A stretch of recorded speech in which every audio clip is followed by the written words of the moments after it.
Buenas noches. Buenas noches, profe. ¿Qué tal? Vayan colocando sus dos apellidos y sus dos nombres ahí en el chat. Y también no se vayan a olvidar de marcar su asistencia en el aula virtual.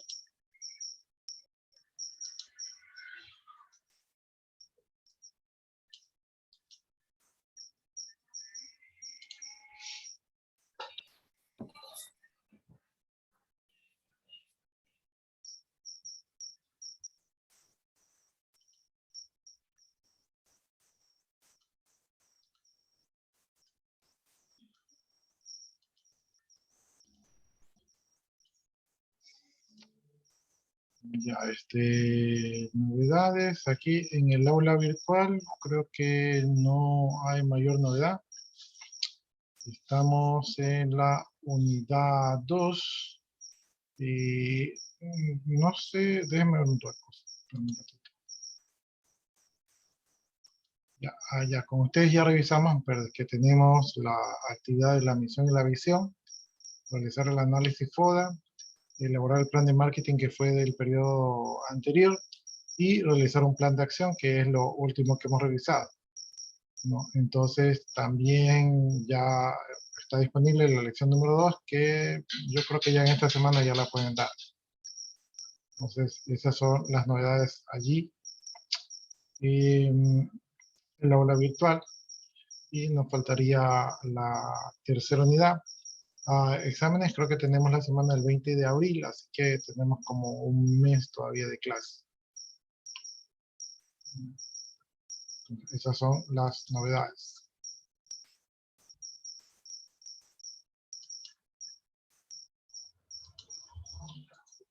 Entonces, creo que nos quedamos aquí.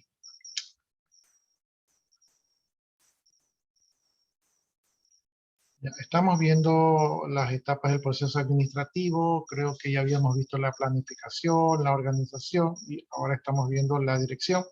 Entonces veamos que la dirección era importante para que los empleados sepan a dónde dirigirse, ¿verdad? Y que no se pierdan en el camino y que consigan los resultados. Para esto, pues, el empresario, el líder, tenía que tener la capacidad de liderazgo, la capacidad de motivación. También, y muy importantísimo, era el tema de la comunicación. Habían diferentes formas de comunicar, entonces vimos este tipo de formas, donde yo les destacaba que tal vez la auditiva, la emotiva y la racional eran tal vez una de las más importantes. Habíamos visto por aquí. Ya, creo que nos habíamos quedado hasta aquí, ¿no? O sea, donde las diferentes formas de comunicación que pueden existir, y habíamos visto que el empresario o el emprendedor tenía que tener capacidad de gestión de cambios.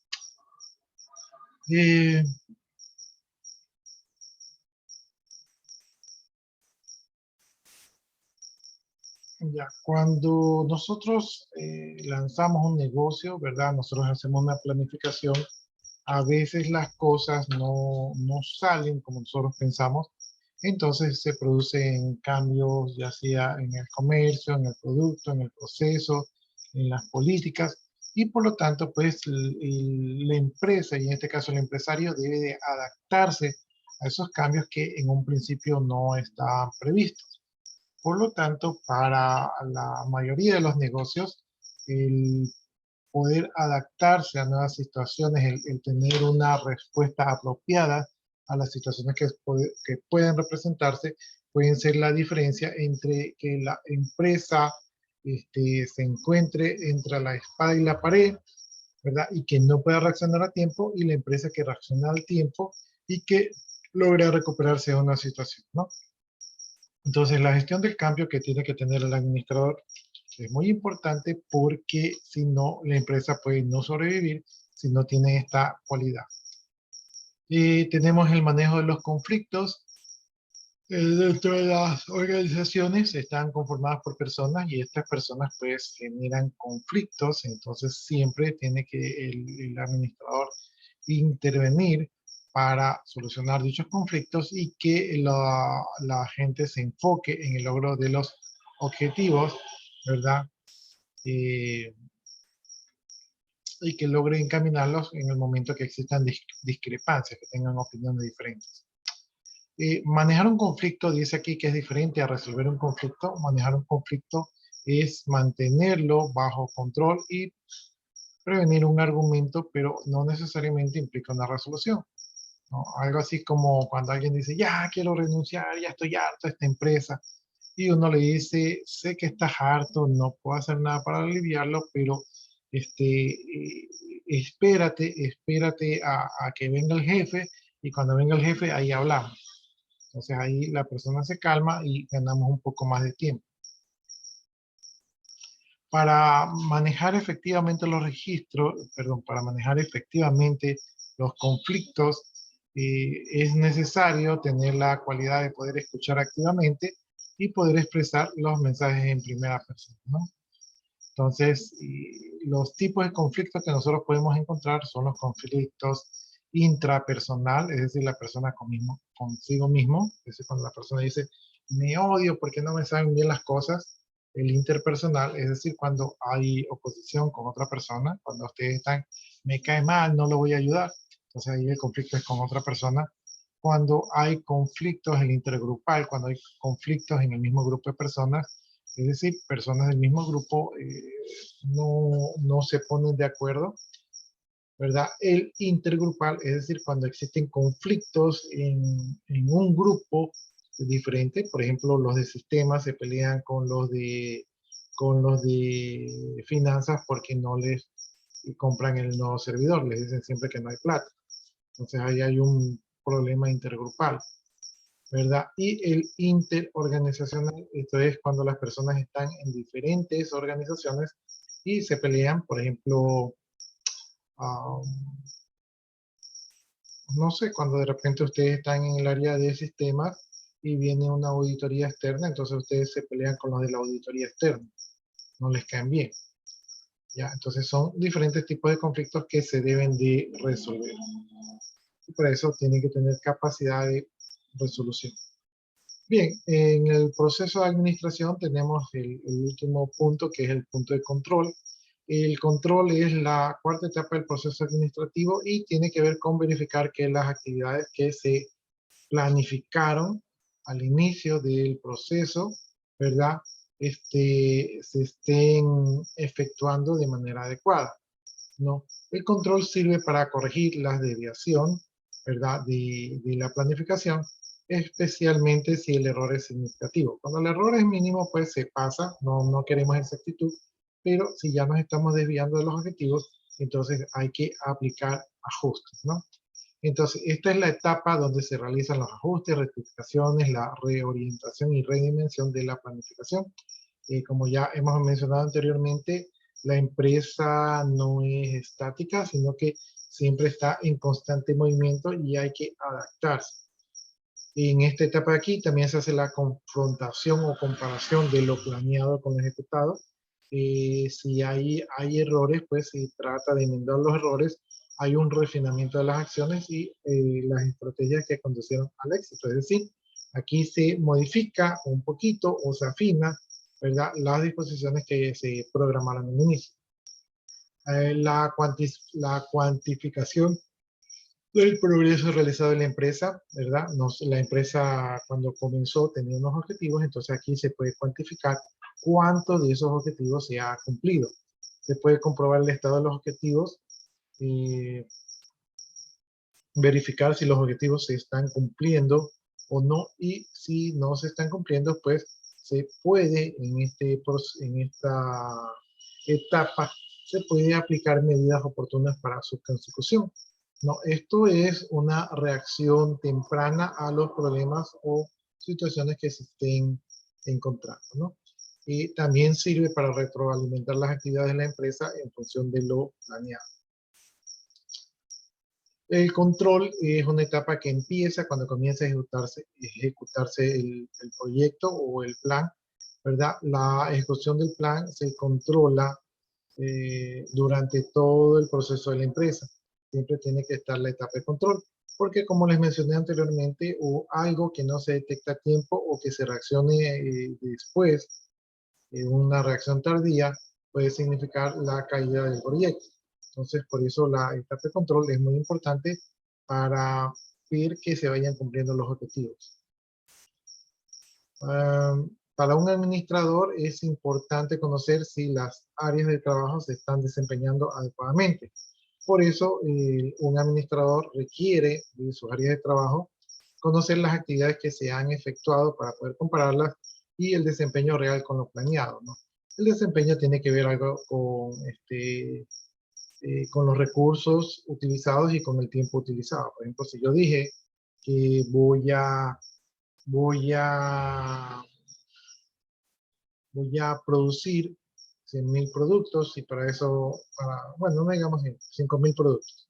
Si yo digo que voy a producir 5.000 productos y para producir esos 5.000 productos necesitaba $80.000 y 2 meses de trabajo, si al terminar los 2 meses de trabajo yo reviso y veo que se ha gastado $100.000 y que se consiguió a los 10 meses de trabajo, entonces quiere decir que no se ha cumplido lo real con lo planeado, ¿no? Entonces ahí yo tengo que evaluar por qué no se ha cumplido, o sea, si es un evento aislado, si es un tema de mala planificación, o si es algo fortuito, es decir, algo que no podía haber sido planificado.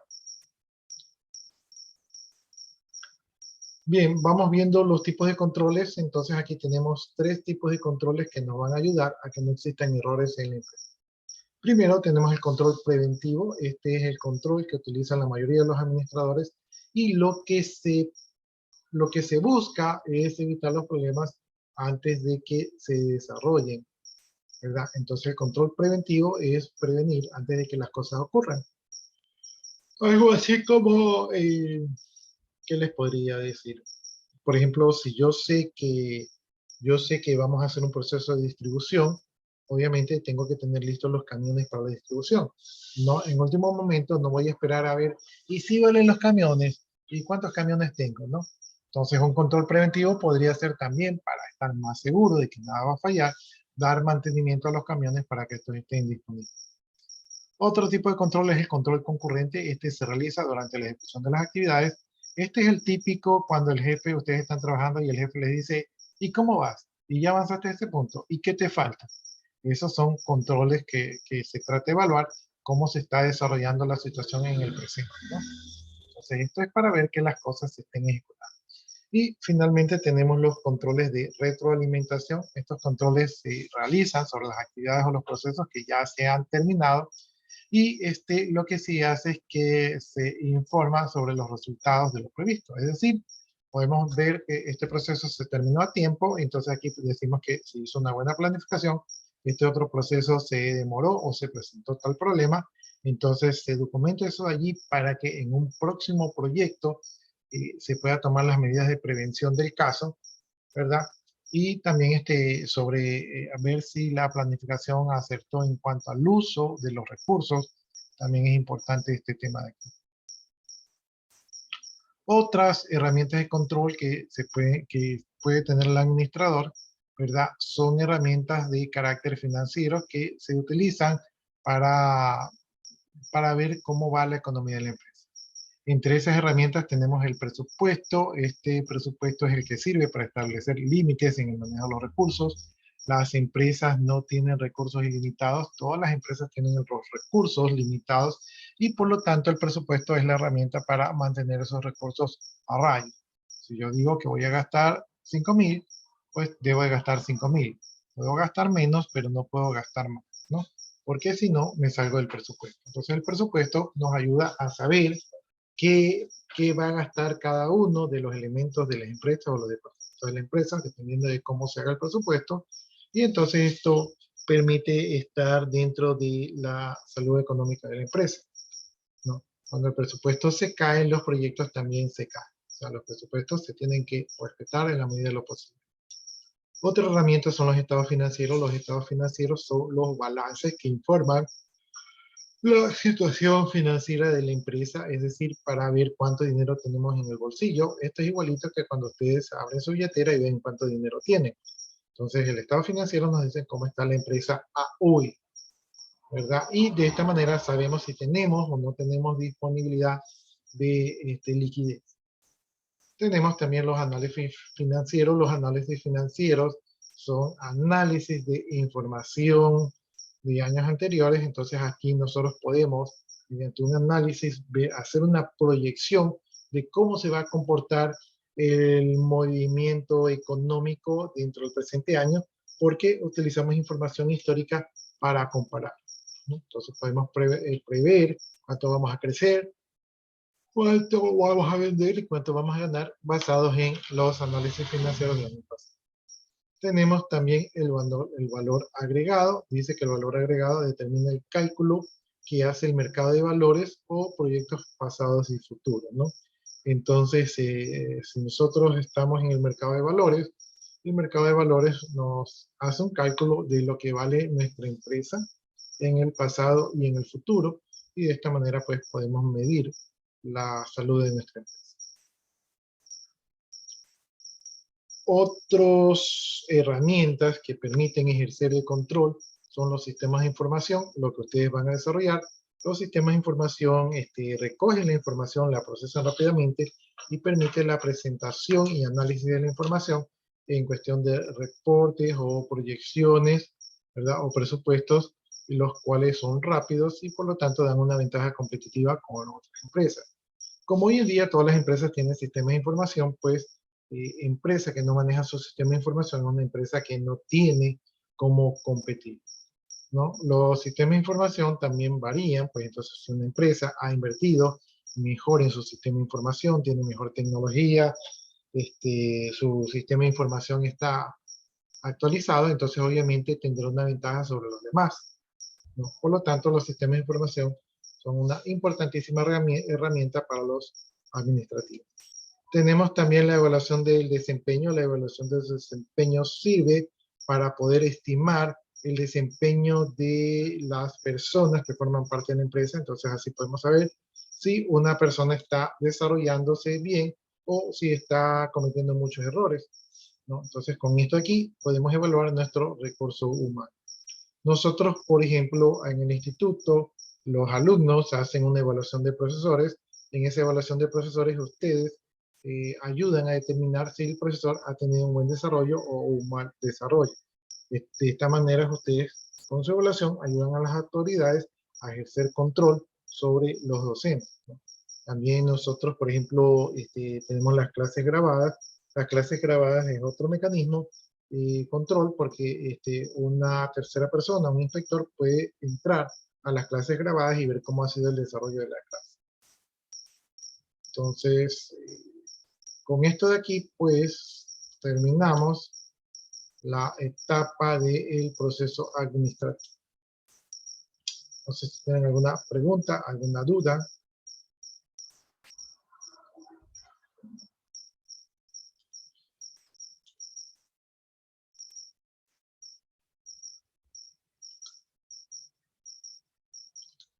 ¿Alguna inquietud, jóvenes?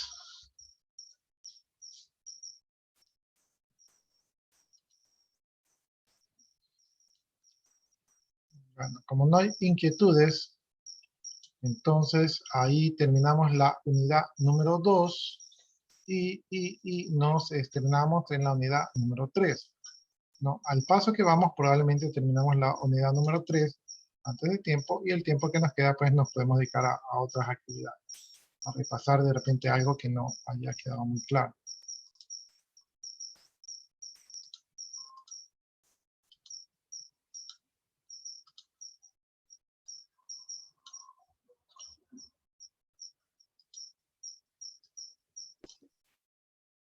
Bien, pasamos a la unidad 3. En la unidad 3 tenemos que ver las etapas del proceso emprendedor. Entonces vamos a revisar este documento, ¿verdad? Donde vamos a hablar más que nada del emprendedor. Creo que ya hemos tocado este tema algunas veces. Entonces, digamos que no es muy complicado.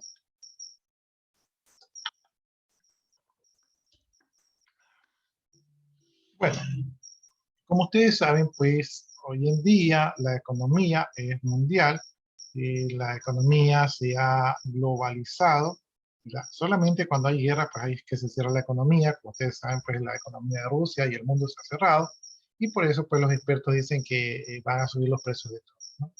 No sé qué tenga que ver lo uno con lo otro, yo pienso que simplemente es el capricho de tener una excusa para subir los precios, pero ahí van a subir, ¿no? Y ya se siente pues en el tema de la gasolina, y en Europa pues la vida se ha puesto un poquito más cara de lo normal. Bien, entonces, ese tema de la economía mundial, donde todo está diversificado, donde el mercado es el mundo, pues hace que tengamos que ser competitivos. De tal manera, pues, que los puestos o las pequeñas empresas o emprendimientos han evolucionado, y ahora las pequeñas y las medianas empresas este, han tenido que modificarse, ¿verdad? Y en este sentido, pues los emprendedores han sido el elemento fundamental para que estas empresas sigan creciendo y sigan fortaleciéndose y dando oportunidades, ¿no? Entonces, la mayoría de los emprendedores no trabajan en empresas grandes, trabajan en empresas pequeñas o medianas, y gracias a los emprendedores, estas empresas se han logrado sostener en el tiempo y, o sea, y se han adaptado a los nuevos cambios del mundo. La creación de nuevas empresas, pues no es algo nuevo, siempre se han creado nuevas empresas, pero hoy en día las empresas el proceso de creación de empresas es algo diferente, ¿verdad? Eh, las empresas no solamente se dedican a la generación de riquezas o de puestos de trabajo, o sea, no solamente están persiguiendo eso, sino que también buscan el crecimiento laboral y profesional de las personas involucradas.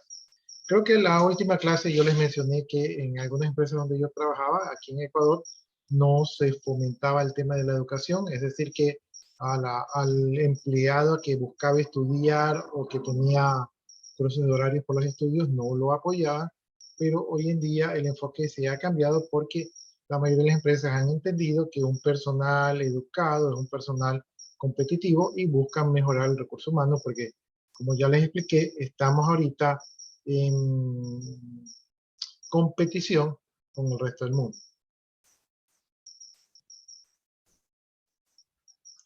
Ya, de este modo, pues la mayoría de las empresas ven la manera de poder desarrollar emprendimientos, ¿verdad? Este, o desarrollar, desarrollarse laboralmente, ¿no? Entre las opciones que tienen las empresas para generar sus actividades, pues está la tecnología, está el comercio electrónico, la indumentaria, los servicios a empresas, el turismo, el diseño, la gastronomía, servicios personales y entre otros, ¿no?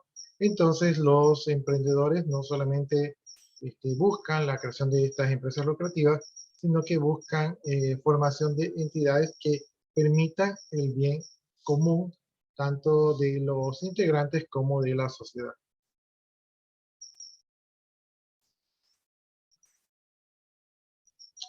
Y esto aquí involucra pues poner en marcha proyectos que son innovadores dentro de las mismas organizaciones. Entonces, esto es el proceso emprendedor dentro de las empresas.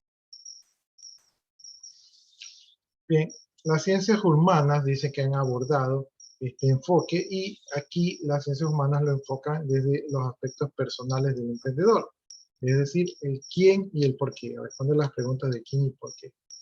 Las ciencias económicas, en cambio, trabo, priorizan el rol del emprendedor para crear nuevas empresas, es decir, el qué, ¿verdad? Y las ciencias de administración abordan este proceso como el cómo, ¿no? Entonces, las ciencias humanas van a decir el quién, ¿verdad? Y el por qué, o sea, quién hace esto y por qué lo hace. Las ciencias económicas es el qué, o sea, qué se va a hacer. Y las ciencias administrativas van a ser el cómo se van a hacer, ¿no? Entonces, estos son los diferentes enfoques de diferentes ciencias. Bien, las ciencias humanas, en base a diferentes estudios, tratan de determinar quién es el emprendedor, ¿verdad? Y cuáles son las razones que llevan a una persona a emprender y cuáles son las características personales que poseen. Creo que nosotros ya hemos hablado bastante de las características que debe tener un emprendedor. Bien, básicamente los emprendedores tienen la necesidad de obtener logros, generalmente trabajan de manera independiente y les gusta afrontar desafíos y también les gusta innovar ante lo existente. Entonces, a veces los emprendedores descubren nuevas maneras de hacer las mismas cosas y estas maneras pues les parecen más interesantes. Desde el punto de vista de las ciencias económicas, estas ciencias buscan cómo esa actividad está asociada con la actividad empresarial, ¿verdad? Eh, es decir, el negocio y el empresario que crea la empresa, cómo aprovecha una oportunidad.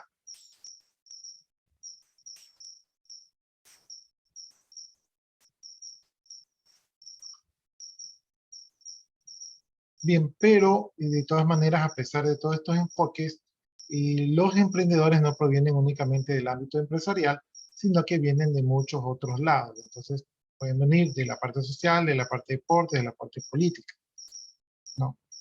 Entonces, por eso, dice la ciencia de la administración, propone la conceptualización del emprendedorismo como la noción de un proceso de emprender como un fenómeno complejo y afectado por diversos factores sociales, culturales y económicos, ¿verdad? Bien, veamos entonces aquí lo que es el emprendedor, los emprendimientos y su responsabilidad social. Dice aquí que estos son tres conceptos que están relacionados, ¿verdad? Que están muy relacionados y entonces vamos a ver cada uno de ellos.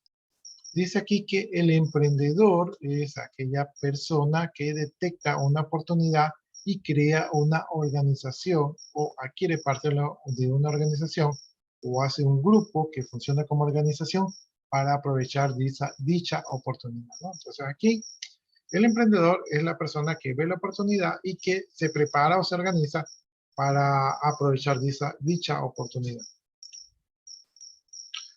Por otro lado, el emprendedor se caracteriza por por emprender, ¿verdad? Y para ser emprendedor no hace falta ser rico, ni tampoco hace falta ser joven, ¿verdad? O haber pasado por la universidad para emprender. Entonces, no es necesario. Hay muchos emprendedores que no pasaron por la universidad, pero son muy pocos. Por lo tanto, la recomendación sería que, aunque no es imprescindible, es importante que lo hagan. Entonces, no vayan a ser emprendedores sin educación. Bien, para poder emprender lo que se necesita es tener coraje y convicción de lo que uno desea lograr. Esto lo vemos en la sin número de bibliografías de personas que simplemente un día decidieron hacer las cosas y lo lograron. Entonces, entonces, para emprender, ustedes pueden salir de la nada y ser emprendedores. Lo que sí es que tienen que tener una convicción, un carácter y una chispa para llevar la antorcha del emprendimiento. Bueno, entonces emprender, con todo lo que hemos dicho, pues emprender se entiende que no es otra cosa más que aprovechar las herramientas y los conocimientos para cumplir con los objetivos propios, personales, ¿verdad? En cualquier ámbito que se desea hacerlo. Si ustedes se dan cuenta, aquí se trata de aprovechar los conocimientos, por lo tanto, aunque pueden emprender sin conocimiento, sería más efectivo emprender con conocimiento. Entonces, la ocasión siempre va a ser importante. Bien, dice, en cuanto al ámbito de la actuación, es importante recordar que no solo se emprende en las empresas que persiguen un fin de lucro, sino que también se puede emprender en actividades no lucrativas. Creo que cuando nosotros vimos al inicio del curso, vimos que habían empresas sin fines de lucro, ¿verdad? Que también son empresas que funcionan, solamente que no tienen objetivo de lucrarse. Cosa rara, pero que sí hay.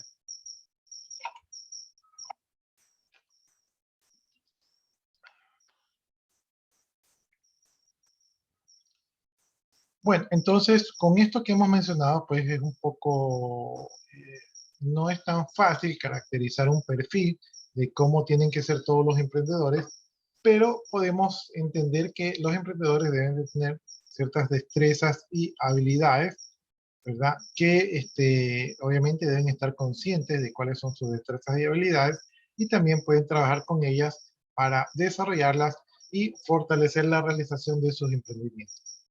Estas destrezas o habilidades pueden ser vistas de diferentes enfoques, ¿verdad? Entonces vamos a ver los enfoques de diferentes autores. Ya, aunque existen muchas, pues aquí se detallan 4 principales, ¿verdad? Entonces, características del emprendedor, tenemos el autoconocimiento, es decir, que el emprendedor descubre y trabaja sobre las motivaciones, principios, valores y fortalezas y debilidades personales que pueden afectar su decisión de emprender. Entonces, el emprendedor se autoconoce y obviamente tiene que conocer sus valores para no irse por caminos equivocados, sus fortalezas para saber lo que es bueno, sus debilidades para cuidarse por allí, ¿verdad? Y para poder tomar buenas decisiones. Tenemos la productividad. Entonces el emprendedor debe evitar tener reacciones impulsivas que están dominadas por el contexto, ¿verdad? Y en vez de eso tiene que analizar los cursos de las acciones posibles y tomar la iniciativa de resolver un problema que le importa. Es decir, no debe de ser reactivo, sino que debe ser más bien analítico. ¿Sí? Entonces la proactividad significa pues escoger el mejor camino y no ser reactivo en situaciones que pueden ser complicadas, ¿no?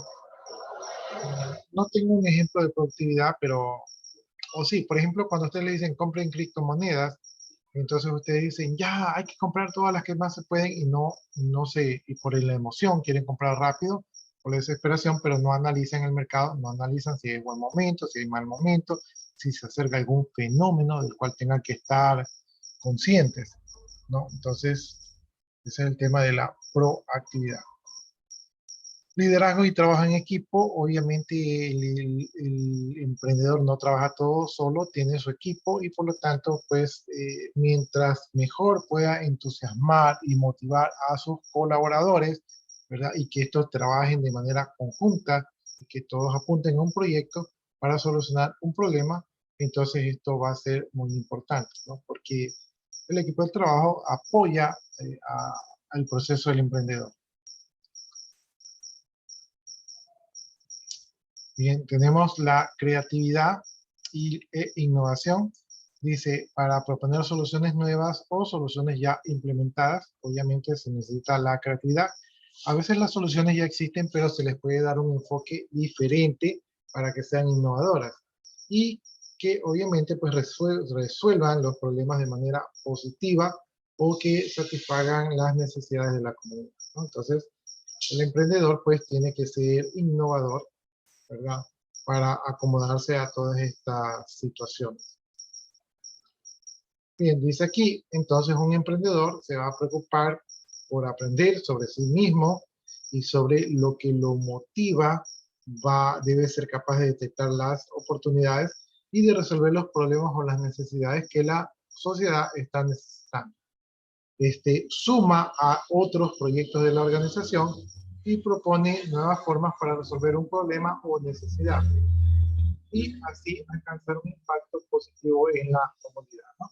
Entonces, este es el concepto de lo que es el emprendimiento.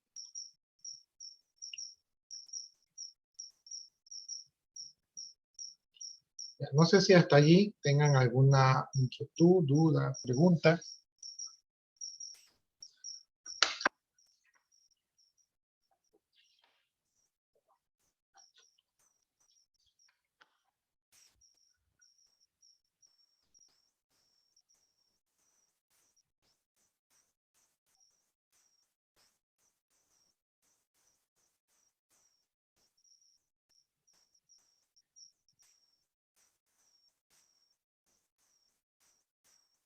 Voy a contestar aquí a un compañero suyo.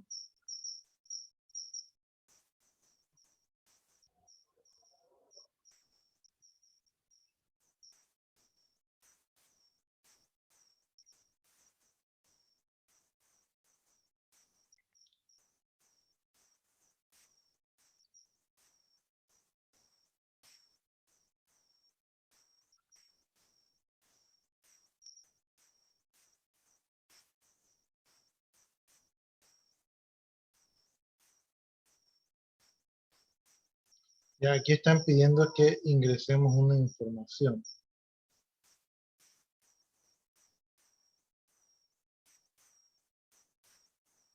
No es mucha información.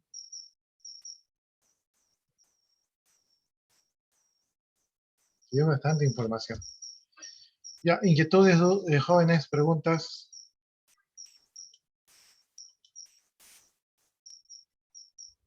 Ya, como no hay, veamos este concepto acá. Dice, el último concepto que conforma esta triada es el concepto de responsabilidad social organizacional, o también conocida como responsabilidad social empresaria o corporativa. Es decir, la organización como tal tiene una responsabilidad para con la sociedad, ¿no?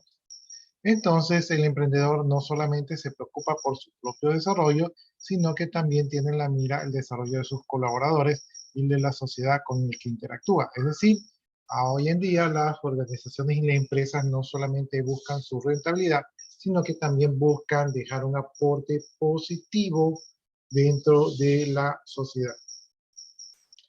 Bien, ¿qué quiere decir esto? Dice que el emprendedor aporta valor para sí mismo y para su entorno. Y es aquí, dice, donde cobra relevancia el actuar de un modo socialmente responsable, ¿no? Actuar de un modo socialmente responsable es, por ejemplo, no generar emisiones de humo, de CO2, no contaminar los ríos, no desperdiciar recursos eléctricos o recursos de agua, dar trabajo, de repente brindar apoyo a la comunidad. Existen un sinnúmero de maneras donde las empresas pueden apoyar a las sociedades, ¿no? Financiar programas deportivos o de estudios, dar becas, ¿sí? Son un sinnúmero de maneras como las empresas pueden aportar su grano de arena para el desarrollo de la sociedad. Actuar de este modo genera confianza en los grupos de interés del emprendimiento y se prepara para responder las demandas sociales, ¿no? Entonces hay que actuar con responsabilidad social. Bien, dice aquí, sobre la base de lo anterior, la responsabilidad social no solo debe incorporarse a la empresa o organización ya está establecida, sino que debe alentarse desde el momento en que creamos el emprendimiento. Entre los beneficios que se pueden obtener, se puede mencionar la competitividad, la transparencia, la buena reputación, la eficiencia, la eficacia de los procesos organizacionales y de innovación, ¿no? Entonces, es buena política cultivar la responsabilidad social porque podemos obtener bastantes beneficios, ¿sí? Entonces, por ejemplo, ser más competitivos, ser transparentes para que la gente sepa cómo estamos haciendo, tener buena reputación, no como algunas empresas que ya han perdido su reputación, ser eficientes y eficaces. Esto nos conviene a nosotros para la generación de valor eh, y ser innovadores, ¿no? Entonces aquí tenemos la lógica del emprendedor. Aquí tenemos un diagrama que es igualito al diagrama que ustedes vieron, el diagrama de procesamiento de datos o el diagrama de procesamiento de las computadoras. Tenemos una entrada, tenemos un proceso y tenemos una salida. En la entrada tenemos personas con ideas de negocios. En el proceso tenemos la gestación, la puesta en marcha, el desarrollo inicial. Y en la salida tenemos los emprendedores y los emprendimientos, ¿no? Entonces, este es el ecosistema que se buscaría, que deberían de tener los países. En este caso, el Ecuador sí tiene emprendedores, pero la situación social como que es difícil para los emprendedores ganarse un sitio, ¿no? Ser destacados.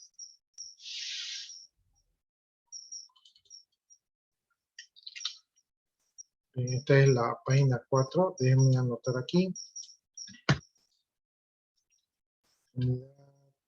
3, página 4, y ahí le pongo el tema. Ya, nos vamos a quedar hasta ahí, jóvenes. Entonces, yo me voy a quedar copiando su asistencia. Y si ustedes gustan, pues ya pueden desconectarse de esta jornada del día de hoy. De mi parte, muchas gracias por su atención y nos vamos a ver la siguiente clase.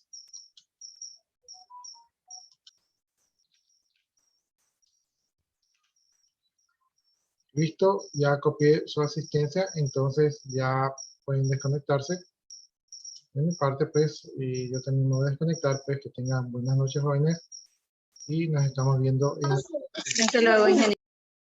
Buenas noches, ingeniero. Buenas noches, ingeniero. pues,